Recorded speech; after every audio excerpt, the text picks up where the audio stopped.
Bay of ബംഗാളിന്റെ അവിടെ നിന്നൊക്കെ കാറ്റുകൾ വരുമ്പോൾ അത് നമുക്ക് പിടിച്ചു നിൽക്കാനും പറ്റുന്നില്ല, എസ്പെഷ്യലി കേരളത്തില് സ്ലൈഡും ഇതുപോലെ ദുരന്തങ്ങളൊക്കെ വന്നിട്ട് പോകണം. ഒത്തിരി ഉറങ്ങിക്കിടന്നപ്പോഴാണ് ചൂരൽമലയിൽ അത്രയും വലിയൊരു സംഭവം ഉണ്ടായിട്ട് ഒത്തിരി പേര് നമുക്ക് നഷ്ടപ്പെട്ടത്. ബാധിക്കുന്നത് മെയിൻലി എന്താന്ന് വെച്ചാൽ അത് മാത്രം ഒരു എൻവയോൺമെന്റൽ ബാലൻസ് മാത്രമല്ല, കൊച്ചുങ്ങളുടെ ഇങ്ങനെ ഫാമിലീസ് ഡിസ്ട്രോയ് ആകുമ്പോൾ സൈക്കോളജിക്കൽ ഇമ്പാക്റ്റും കൂടെ അത് വരുന്നുണ്ട്. സ്കൂളിൽ നിന്ന് നമുക്ക് മരങ്ങളൊക്കെ തരുന്നു, അതൊക്കെ എന്ന് പറഞ്ഞാൽ ഓർമ്മകളായിരുന്നു. ഇപ്പൊ അതെല്ലാം ഓർമ്മകളായിട്ട് തന്നെ നിൽക്കുകയാണ്.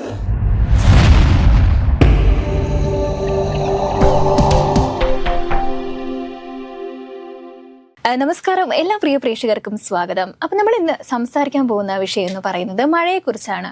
അപ്പോൾ മഴ എന്ന് പറയുമ്പോൾ ഇന്നത്തെ കാലത്ത് മഴ വരുമ്പോൾ നമുക്ക് ഭയങ്കര പേടിയാണ്.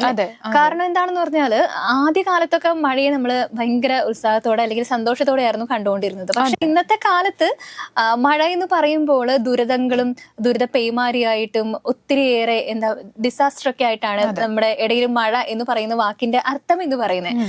അപ്പോ ഇപ്പോ എന്ന് പറഞ്ഞാല് മഴയുടെ സീസൺ തന്നെ തെറ്റിപ്പോയിരിക്കാണ് അല്ലെ? ശരിക്കും എന്താ പറയാ?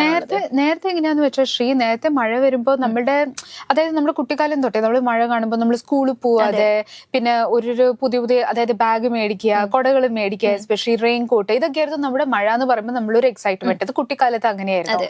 സ്കൂളിൽ പോവാന്ന് പറഞ്ഞാലും നമ്മൾക്ക് ഇഷ്ടമായിരുന്നു. റോഡിലും അതെ, ചളിവെള്ളത്ത് കുറച്ച് ചാടി കളിച്ചിട്ട് പോയാലും അത് നമ്മൾക്ക് ഇഷ്ടമായിരുന്നു.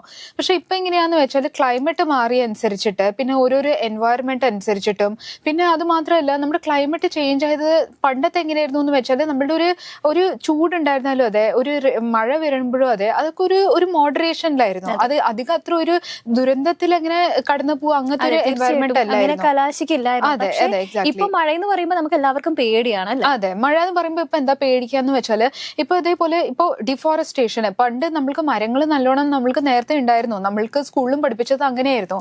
അതായത് പ്ലാന്റേഷൻ ഓഫ് ട്രീസ്, സ്കൂളിൽ നിന്ന് നമുക്ക് പ്രൊജക്ടും ഒക്കെ വരാറുണ്ടായിരുന്നു. സ്കൂളിൽ നിന്ന് നമുക്ക് മരങ്ങളൊക്കെ തരുന്നു, അതൊക്കെ എന്ന് പറഞ്ഞാൽ ഓർമ്മകളായിരുന്നു. ഇപ്പൊ അതെല്ലാം ഓർമ്മകളായിട്ട് തന്നെ നിൽക്കുകയാണ്. ഇന്നത്തെ കാലത്ത് എന്ന് പറഞ്ഞാൽ അങ്ങനത്തെ ഒരു സംഭവമേ ഇല്ല. കുട്ടികൾക്ക് എന്താണെന്ന് പോലും അറിയത്തില്ല. എക്സാക്ട്ലി. ഇപ്പൊ നേരത്തെ നമ്മൾക്ക് മരങ്ങൾ തന്നാലും നമ്മൾക്ക് അത് എങ്ങനെ പ്രിസർവ് ചെയ്യേണ്ടത്, കൺസർവേഷൻ എങ്ങനെയാ ചെയ്യേണ്ടത്, മരങ്ങളുടെ എങ്ങനെ ടേക്ക് കെയർ ചെയ്യേണ്ടത്, അതൊക്കെ നമ്മൾക്ക് പഠിപ്പിച്ചു തരുമായിരുന്നു. ഇങ്ങനെ ഇത്ര പെരുത്ത ഒരു മരം വെട്ടുകയെന്നോ അല്ലെങ്കിൽ ഡീഫോറസ്റ്റേഷന്റെ ഒരു അവസ്ഥയിൽ എത്തുകയെന്നോ അല്ലെങ്കിൽ മരങ്ങൾ എത്രത്തോളം മുറിച്ചോട്ട് പോകും അത് അത്രത്തോളം നമ്മുടെ എൻവയോൺമെന്റിനും അത് ഹാനികരമായിട്ടല്ലേ. അപ്പൊ അങ്ങനെ തന്നെ. പിന്നെ നേരത്തെ എങ്ങനെയാന്ന് വെച്ചാൽ നമ്മുടെ മോയ്സ്ചറും അതെ, ഇപ്പൊ നമ്മുടെ മോയ്സ്ചറും സംഭവങ്ങളൊക്കെ വരുന്നത് അറേബ്യൻ സീയും ബേ ഓഫ് ബംഗാളിന്റെ അവിടെ നിന്നൊക്കെ കാറ്റുകൾ വരുമ്പോ അത് നമുക്ക് പിടിച്ചു നിൽക്കാനും പറ്റുന്നില്ല, എസ്പെഷ്യലി കേരളത്തില്. അപ്പൊ അത് കാരണം തന്നെ ഓരോരോ ലാൻഡ് സ്ലൈഡും ഇതുപോലെ ദുരന്തങ്ങളൊക്കെ വന്നിട്ട് പോണത്. വയനാടൊക്കെ അറിയാലോ എങ്ങനെയായിരുന്നു. ഇപ്പൊ നമുക്ക് പറയുകയാണെങ്കിൽ 2018 ആയിരുന്നു ഏറ്റവും ആദ്യത്തെ എന്ന് പറയാൻ പറ്റില്ല, എന്നാലും കുറച്ച് കൂടുതൽ എഫക്റ്റ് ആയിട്ടുള്ള ഒരു വെള്ളപ്പൊക്ക ദുരന്തം എന്ന് പറയുന്നത്. അപ്പോ ആ ഒരു സമയത്ത് തന്നെയാണെങ്കിലും ഇപ്പോ അടുത്ത സമയം വന്നുകൊണ്ടിരിക്കുകയാണ്. നമുക്ക് കാലം തെറ്റിയാണ് മഴ പെയ്യുന്നതും അതുപോലെ തന്നെ ഒത്തിരിയേറെ ദുരിത പെയ്ത്താണെന്ന് തന്നെ നമുക്ക് പറയാല്ലേ. അതെ, ഇത് തുടക്കം വന്നതെന്ന് വെച്ചാൽ ഇത് നേരത്തെ തൊട്ടേ, അതായത് കുറെ മുന്നേ ഒരു 1924 എങ്ങാണ്ട് ഇത് വന്ന് കാണും ഇങ്ങനത്തെ ലാൻഡ് സ്ലൈഡിലും ഫ്ലഡും ഒക്കെ. പക്ഷെ അത് കഴിഞ്ഞിട്ട് ഒരു സിസ്റ്റമാറ്റിക് വേയിൽ പോയിട്ട് പിന്നെ നമ്മൾ സൂക്ഷിച്ചിട്ട് എൻവയോൺമെന്റ് കൊണ്ടുപോയി പോയതാണ്. പിന്നെ അത് കഴിഞ്ഞിട്ട് 2018 തുടങ്ങിയിട്ട് പിന്നെ അത് കഴിഞ്ഞിട്ട് 2019 എസ്പെഷ്യലി വയനാടിലെ മുണ്ടക്കൈ ചുരൽമലയൊക്കെ എല്ലാവർക്കും അറിയണതാണ്. അതിന്റെ ആ ലാൻഡ് സ്ലൈഡ് അതിന്റെ ഇപ്പോഴും നടന്നുകൊണ്ടിരിക്കേണ്ടല്ലോ. കൊച്ചുകള് ഫാമിലീസ് ഒക്കെ ഡിസ്ട്രോയ് ആവുക. ഗവൺമെന്റും അത് അതിന്റെ ഇനീഷ്യേറ്റീവ് എടുത്തു കഴിഞ്ഞിട്ടും അതിന്റെ ഒരു റീഹാബിലിറ്റേഷൻ പ്രോഗ്രാമും കൂടാതെ അവിടെ ഇവിടെ ആയിട്ട് വക്കത്ത് അങ്ങോട്ട് നിൽക്കുകയാണ്. അതിന്റെ ഒരു പ്രോപ്പർ ആയിട്ടൊരു സംഭവം നടന്നിട്ടില്ല. അതെ, പണ്ടത്തെ ഒരു മഴ എന്ന് പറഞ്ഞ ഒരു എൻജോയ്മെന്റും ആ ഒരു കാര്യങ്ങളൊക്കെ ആയിരുന്നു. അന്ന് ഇത്ര പെരുത്തൊന്നും നമുക്ക് ഒരു പേടിയില്ലാണ്ട് നടന്ന ഒരു കാലം തന്നെയാണ്. പക്ഷെ ഈ 2018 ശേഷം മഴ എന്ന് കേൾക്കുമ്പോൾ തന്നെ TV തുറക്കാൻ തന്നെ പേടിയാണ്. മുല്ലപ്പെരിയാർ ആയിക്കോട്ടെ, അതുപോലെ പല ഡാമുകളുടെ കാര്യം ആയിക്കോട്ടെ, ഇപ്പൊ അവിടുത്തെ കാര്യമാണെങ്കിൽ നമുക്ക് പറയാൻ പറ്റത്തില്ല എങ്ങനെയാണ്. രാത്രി ഉറങ്ങിക്കിടന്നപ്പോഴാണ് ചൂരൽമലയിൽ അത്രയും വലിയൊരു സംഭവം ഉണ്ടായിട്ട് ഒത്തിരി പേര് നമുക്ക് നഷ്ടപ്പെട്ടത്.